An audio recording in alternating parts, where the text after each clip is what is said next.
خدي. ايه ده؟ بسم الله الرحمن الرحيم. انت مين؟ سيبني يا عم. يا عم انا عمري شفتك قبل كده. انا علي بيك الكبير يا افندي. عايز اعرف مين اللي قتلني. ليه بس يا عم علي؟ ليه تعرف ليه؟ ما انت مت خلاص، هتستفيد ايه بس؟ انت مين اللي قتلني؟ مش انا.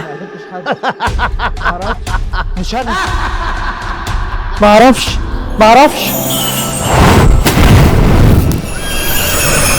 ايه ده؟ انا فين؟ هو انت مين؟ السؤال ده حلو واجابته نسبيه. انا ممكن اساعدك بس لو كملت لي القانون. لكل فعل رد فعل. ماله بقى؟ يا عم الحاج انا ادبي. رائع. عرف ما هو الاستغراق. ما انا ما غرقتش قبل كده. مش فاكر. يا ترى ايه هي دوافع السلوك؟ يا عم انتوا مين وانا ايه واحنا فين؟ خالتي انت بتعملي ايه هنا يا خالتي؟ الو كم؟ لا ده انا محمود ابني جايب 95% وهو رافع ايده كده. ده كان طول السنه يلعب بلاي ستيشن ويجي قبل الامتحان بكام يوم يلم نفسه ويذاكر. اسم الله عليه دلوقتي بقى مهندس قد الدنيا.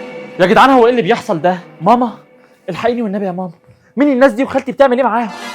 بقى لسه مش عارف مين دول يا زياد؟ مش عارف مين دول؟ والله يا ماما انا اول مره اشوفها. انت ضعت خلاص يا زياد. يا شماتة خالتك فينا. المنطق بيقول انك ما ينفعش تنساه. اعمل ايه؟ انا امك. المنطق بيقول كان لازم تعمل زي محمود ابني. ابنك مين ابنك؟ يا زياد مش فاهم. زياد في ايه يا حبيبي؟ بسم الله الرحمن الرحيم.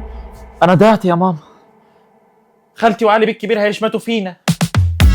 ما تخافش يا زياد، انت ما ضعتش ولا حاجه. منصه بكره اكاديمي هتحل لك كل مشاكلك. دروس اونلاين في كل المواد مع اشهر المدرسين في مصر، واللي فاتك من المنهج هتقدر تلمه في المراجعات بكل سهوله. يعني هتدرس طول السنه وتراجع كمان، وكل ده اونلاين من مكان. احجز دلوقتي عشان تلحق تجيب مجموع وما تشمتش خالتك فيه. بكره اكاديمي، مستقبلك يهمنا.